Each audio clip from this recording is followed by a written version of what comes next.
अस्सलाम वालेकुम। मैं यूनिक फर्नीचर का ओनर बात कर रहा हूँ।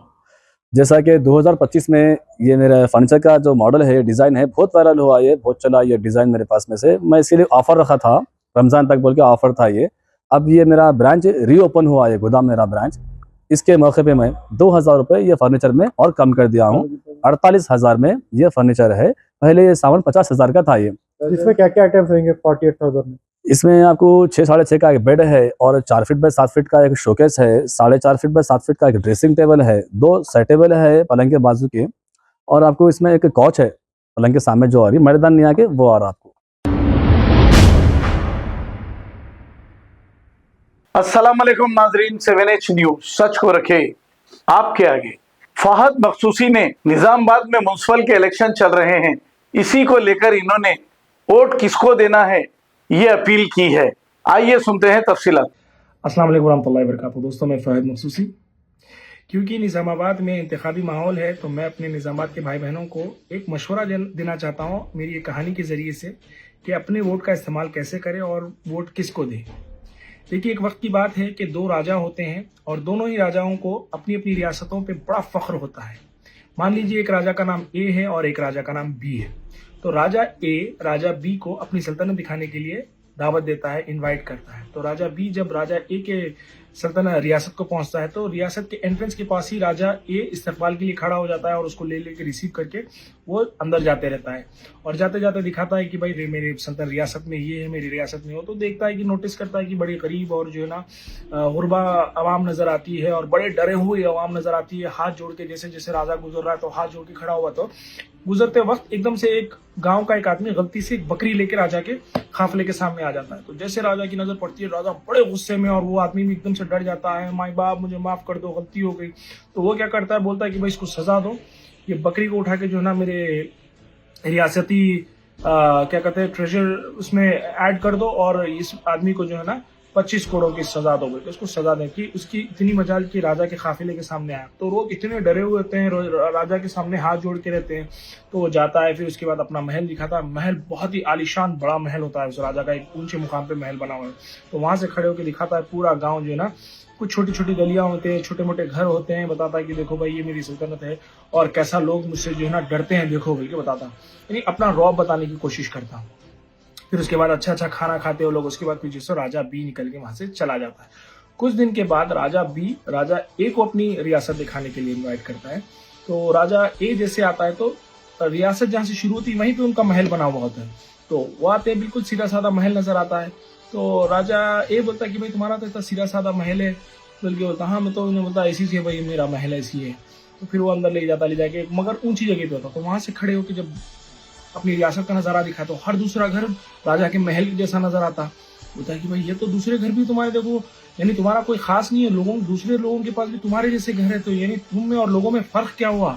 बोलता तुम राजा है या वो लोग राजा है? बोलता मुस्कुराता लेकिन कुछ बोलता नहीं। फिर उसके बाद वो लोग बैठ के अच्छा अच्छा खाना खाते। फिर उसके बाद बोलता कि चलो मैं तुम्हें मेरे गाँव मेरे रियासत की एक सैर कराता हूँ। तो वो जब निकल के जाते रहते तो रोड के रास्ते में नहीं, लोग अब बड़े आराम से सलाम कर रहे हैं और चले जा रहे हैं। तो ये बड़ा देख के ताजुब करा, भाई कोई डर रहा नहीं, किसी में खौफ नहीं है राजा का, और बड़े आराम से सलाम कर रहे हैं और निकल के चले आ रहे हैं। तो जाते जाते रास्ते के किनारे पे जो है ना एक दूध वाला अपना दूध का डब्बा लेके खड़ा हुआ होता है। तो जाते जाते राजा जानबूझ के क्या करता, आहिस्ते से पैर लगा के उसका पूरा दूध गिराया था। तो वो दूध वाला देख लेता, देख के बोलता कि आके राजा से बड़ी सख्ती से अपनी लकड़ी लेके बोलता, राजा मैं देखा तुम जानबूझ के मेरा दूध गिराए, अब तुमको इसका हर्जाना पे करना पड़ेगा, ना तो देखो मैं इससे मारूंगा तुमको। बोल के मतलब लिटरली फुल गुस्से में आता। बोलते राजा ये परेशान हुआ था, अरे भाई ये क्या है, ये आवाम राजा को बोल रही कि भाई तुम मेरा दूध गिराए, तुम्हारी इतनी मजाल कैसा, तुम मेरे को हर्जाना देना पड़ेगा, ये तो उल्टा ही सिस्टम दिख रहा। बोल के बोलता ठीक है भाई मैं माफ कर दो, मैं आपको आपका हर्जाना देगा। बोल के मंत्री संतरी को बोलते कि भाई इनको इनका हर्जाना दे दो, दूध मेरे से गलती से गिर गया। बोल के निकल के चले आते।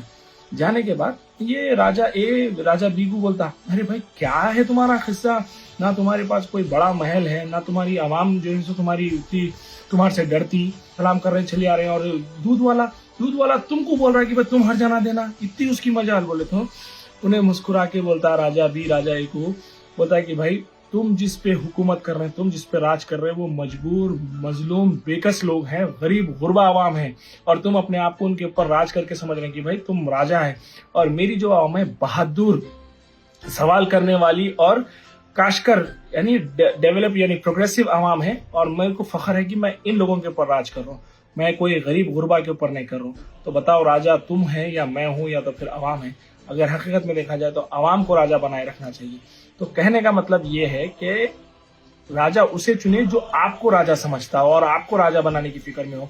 हैदराबाद की आवाम को आप देखते हैं कि अगर कोई गलती से किसी पॉलिटिशियन, खास करके हैदराबाद की जमात के बारे में अगर कुछ बोल दे तो घंटे नहीं लगते कि उसका पार्ट 2 बन जाता, उसके ऊपर जुल्म हो जाता, उसके ऊपर केसेस बुक हो जाते।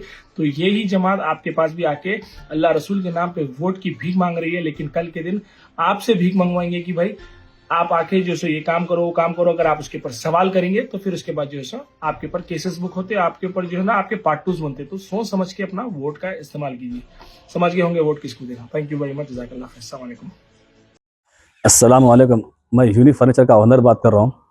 जैसा कि 2025 में ये मेरा फर्नीचर का जो मॉडल है, डिज़ाइन है, बहुत वायरल हुआ, ये बहुत चला ये डिज़ाइन मेरे पास में से। मैं इसके लिए ऑफ़र रखा था, रमज़ान तक बोल के ऑफ़र था ये।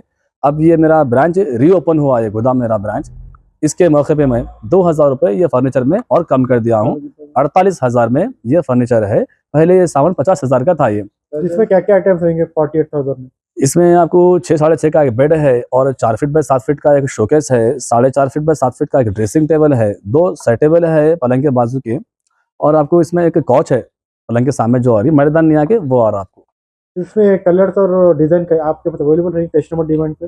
जी हाँ, मेरे पास तो कलर के रहते बन के ऑलरेडी। फिर भी कस्टमर को जो भी कस्टमाइज कराना है, डिज़ाइन में है, कलर में है, तो वो करवा सकते हैं मेरे पास में। उसके लिए थोड़ा टाइम देना पड़ता। जो रेडी है सामान वो मेरे हिसाब का जो डिज़ाइन है जो पीछे रखा हुआ है, ये सीधा आप लोड कर सकते हैं ऑर्डर करके। इसके हट के भी दूसरे डिजाइन मिलेंगे फिर यहाँ पे? हाँ, सब डिज़ाइन मिलते हैं मेरे पास में से। जो भी कस्टमाइज कराना है कस्टमर को, ऑनलाइन से कोई भी लाके फोटो है, कैटलॉग का है, जैसा भी है, जो भी रहा डिज़ाइन हम बना के देंगे उसको। रीजनेबल प्राइस डिफरेंट है थोड़ा बहुत, रीजनेबल प्राइस रहता है वो भी। उसकी भी वारंटी 5 साल की रहती है। ये ऑफर कब तक रहेगा आप? अभी ये ऑफर सिर्फ रमजान तक ही ऑफर है, क्योंकि बहुत सारी डिमांड थी पब्लिक की, ऑफर कब तक है कब तक पूछ रहे, तो रिक्वायरमेंट थी बहुत सारे लोगों की, इसलिए मैं ये वीडियो बनाया हूँ। इसके अलावा पॉपुलर उसका कुछ चार्ज अलग रहेगा क्या? अलमारी 100 किलो का अलमारी 15,000 का है, और वो जो मैट्रेस है, मैट्रेस 5,000 की है, 7,000 की है, 8,000 की। देखिए मैट्रेस को 2 साल की वारंटी का मैट्रेस 5,000 का है। और बिस्तर, हेवी बिस्तर है मेरे पास में से 5,000 का बिस्तर है, अच्छी मच्छरदानी के साथ में। अलमारी 15,000 की 100 किलो की अलमारी है। जोड़ी अलमारी लिए तो आपको 16,000 में 2 आती राजा रानी। ये आपका न्यू ये मेरा ब्रांच का लोकेशन है बल्लागुड़ा गौस नगर, ऑटो स्टैंड यूसुफ बेग का ऑफिस गौस नगर में है ये मेरा ब्रांच, यूसुफ बेग का ऑफिस के सामने। मेरे कॉन्टैक्ट नंबर है 9000005587, 9000004487। खबर है शहर की, खबर है गाँव की, खबर है सारी दुनिया की। 7H न्यूज पसंद आए तो लाइक कीजिए, शेयर कीजिए और सब्सक्राइब करना ना भूलें। 7H news.